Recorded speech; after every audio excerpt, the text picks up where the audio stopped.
가정예배 간증하러 나왔는데요. 저희 가정예배가 어떻게 시작하게 돼 있고 어떻게 지금 드려지는지 쓰다 보니까 읽어보니까 너무 많네요. 그냥 읽을 건데 양해해 주시고 들어주시면 감사하겠습니다. 집중해 주시고요. 읽겠습니다. 저희의 가정예배는 2006년부터 시작되었습니다. 가정예배가 시작되기 전까지 저희에게는 참 많은 일들이 있었습니다. 저에게는 정신지체 1급의 장애를 가진 언니가 있습니다. 어린 시절 철없던 저에게 언니는 남에게 놀림받는 창피한 존재를 안겨줬고 어른이 되어서 돌아보니 너무나 가엾은 언니의 인생. 그런 언니가 어느 날 유방암 말기 진단을 받았습니다. 이 땅에 장애를 가지고 태어난 것도 모자라 고통받는 남이라니. 언니의 병수발을 들며 내가 할 수 있는 건 하나님 언니가 더 이상 고통스럽지 않게 편안히 사는 듯 당신의 품에 안기고 기도합니다. 언니의 가슴은 점점 썩어 들어갔고 진물과 피고름이 흘러넘치는 몸을 무력시키는데 언니는 전혀 아파하지 않았고 한 달여의 병수발을 즈음 언니는 아침에 자는 듯 40살의 생을 마감하며 하나님 품을 안겼습니다.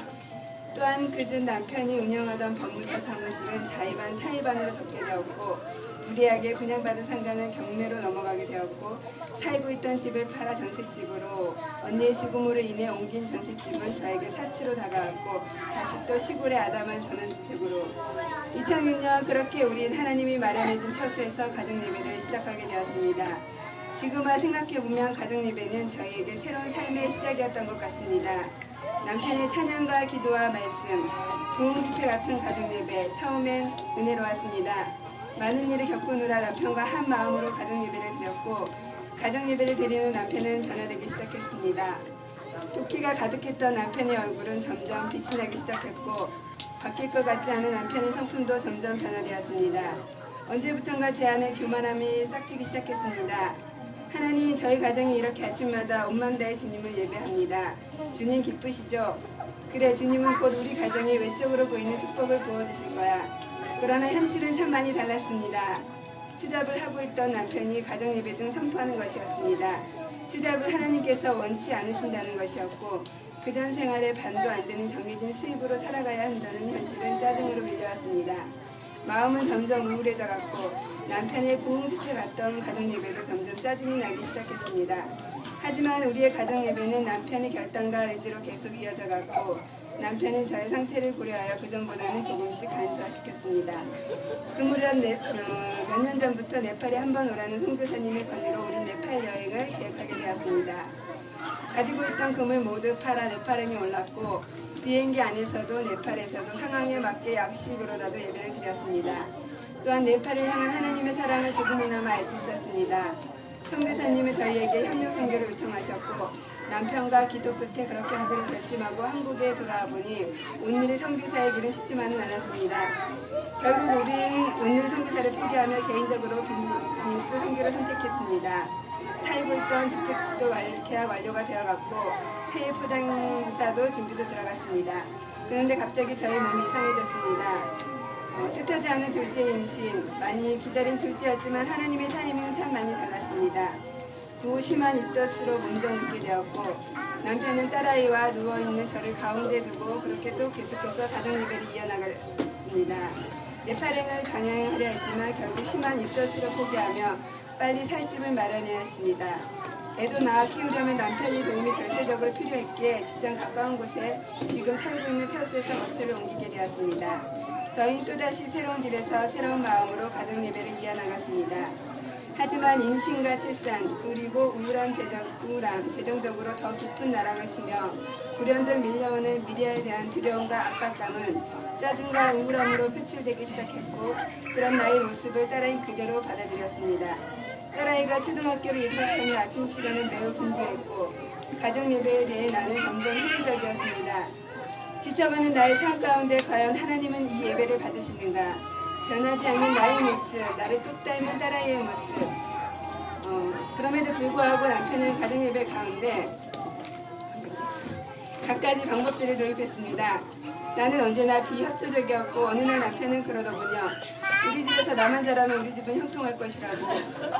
어느 날 2학년이 된 딸아이를 바라보고 있는데 순간 절망감이 들었습니다. 저를 뚝 닮은 그 아이를 사랑하지 못하고 있는 것이었습니다. 아침 가정예배 기도 중에 하나님께서 이런 마음을 주셨습니다. 네가 내 딸을 사랑하지 않는데 어떤 이가 사랑하겠으며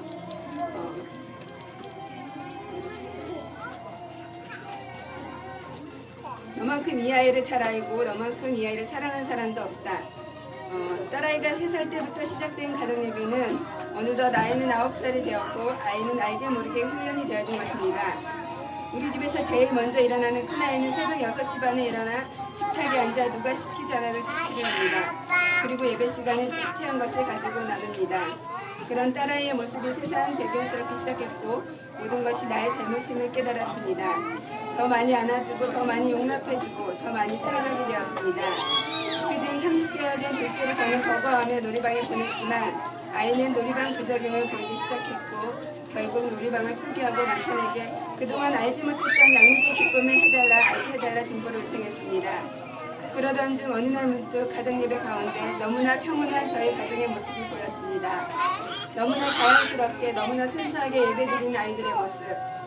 하나님은 얼마나 기뻐하실까.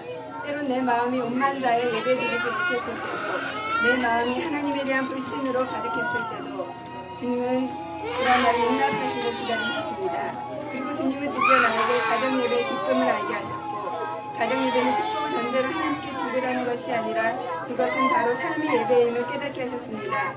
이 진리를 깨닫는데 참 많은 시간이 흘렀고 이 진리를 받아들인 저희 현상은 그리 좋지 않습니다.